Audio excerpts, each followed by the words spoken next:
অনেক দিন আগের কথা। একটি ছোট্ট গ্রামে দুই বন্ধু থাকতো, রাজু এবং সজল। তারা ছিল ছোটবেলার বন্ধু। একসঙ্গে স্কুলে যেত, খেলাধুলা করত, আর একে অপরের সুখ দুঃখের সঙ্গী ছিল।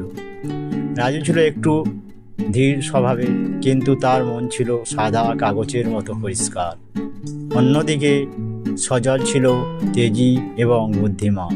তাদের বন্ধুত্ব এতটাই গভীর ছিল যে কেউ কখনো ভাবতেই পারত না তাদের মধ্যে কোনো মনোমালিন্য হতে পারে। একদিন রাজু এবং সজল গ্রামের পাশের জঙ্গলে হাঁটতে গেল। তাদের পছন্দের জায়গা ছিল সেই নির্জন বন, যেখানে তারা একসঙ্গে সময় কাটাতো। কিন্তু সেদিন হঠাৎ করে তাদের মধ্যে একটা ছোটোখাটো বিষয়ে তর্ক শুরু হলো। রাজু কিছু একটা বলল যা সজলের ভালো লাগেনি। সজল রেগে গিয়ে বলল, তুই কি বুঝিস কিছু? সব সময় ভুল বলিস। রাজু কিছুক্ষণ চুপ করে রইল, তারপর মৃদুস্বরে বলল, তুই রাগ করিস না, আমি তো কেবল মতামত দিলাম। কিন্তু সজল তখনও রেগেছিল। তার মুখে রাগ আরও বেড়ে গেল। সে রাগের মাথায় রাজুকে ধাক্কা দিয়ে ফেলে দিল মাটিতে। রাজু ব্যথা পেল, কিন্তু কিছুই বলল না। সে উঠে দাঁড়িয়ে ধীরে ধীরে মাটিতে একটা লাইন লিখল, আজ আমার সবচেয়ে কাছের বন্ধু আমাকে আঘাত করল। সজল একথা শুনে চমকে গেল, কিন্তু কিছু না বলে সেখান থেকে চলে গেল। কয়েকদিন পর রাজু ও সজল আবার একসঙ্গে জঙ্গলে গেল। তারা একটি গভীর নদীর পাশে ঘাঁটছিল। হঠাৎ রাজুর পা পিছলে গিয়ে সে নদীতে পড়ে গেল। রাজু সাঁতার জানতো না, তাই সে চিৎকার করতে লাগলো, বাঁচা সজল, আমি ডুবে যাচ্ছি। সজল সঙ্গে সঙ্গে নদীতে ঝাঁপ দিল এবং রাজুকে টেনে তুলল। রাজু বেঁচে গেল, কিন্তু সে তখনও ভীত ছিল। সজল রাজুকে দেখে বলল, সব ঠিক আছে? তুই ঠিক আছিস? রাজু মাথা নাড়ল, তারপর ধীরে ধীরে একটা পাথরের উপর, আজ আমার সবচেয়ে প্রিয় বন্ধু আমার জীবন বাঁচালো লিখে রাখলো। সজল এই ঘটনায় অবাক হয়ে জিজ্ঞাসা করল, তুই যখন আঘাত পেলি তখন মাটিতে লিখলি, আর আজ যখন বেঁচে গেলি তখন পাথরে লিখছিস কেন? রাজু মুচকি হেসে বলল, যখন কেউ আমাদের কষ্ট দেয় তখন তা মাটিতে লিখে রাখা উচিত, যাতে বাতাস এসে তা উড়িয়ে নিয়ে যায়।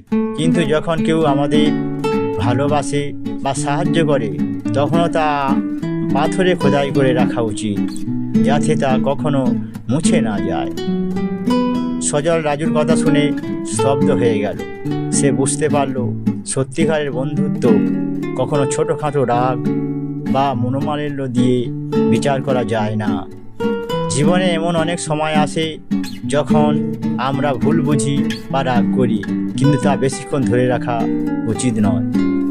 সজল বলল, তুই ঠিক বলেছিস রাজু, আমি তোকে কষ্ট দিয়েছিলাম আর তুই সেটাও ভুলে গিয়েছিলি, কিন্তু তুই আমার জীবনের সবচেয়ে বড় শিক্ষা দিলি আজ। এরপর থেকে রাজু ও সজলের বন্ধুত্ব আরও গভীর হলো। তারা একে অপরকে আরও বেশি সম্মান করতে লাগলো। তাদের সম্পর্ক আরও শক্তিশালী হলো। গ্রামের মানুষ তাদের বন্ধুদের কথা বলতো এবং ছোটরা তাদের দেখে শেখার চেষ্টা করত। বন্ধুত্বের মধ্যে ছোটোখাটো ভুল বোঝাবুঝি হতেই পারে, কিন্তু যে বন্ধুত্ব সত্যিকারের অর্থ মূল্যবান তা রাগ দুঃখ দিয়ে ধ্বংস করা উচিত নয়। রাজু এবং সজলের মতো আমাদেরও শেখা উচিত কষ্টগুলোকে মাটিতে লিখে রেখে ভুলে যেতে, আর ভালো কাজগুলোকে পাথরে খোদাই করে মনে রাখতে। উপসংহার: জীবনে বন্ধুত্ব হলো সেই মণি যা যত্ন নিয়ে রাখতে হয়। সময় মতো যদি সেই বন্ধনকে আরও মজবুত করা যায় তবে তা সারা জীবন টিকে থাকে।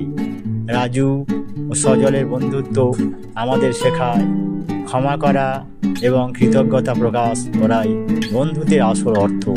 বন্ধুদের আঘাত ভুলে যেতে হয়, আর ভালোবাসা ও সহমর্মিতা চিরকাল মনে রাখতে হয়।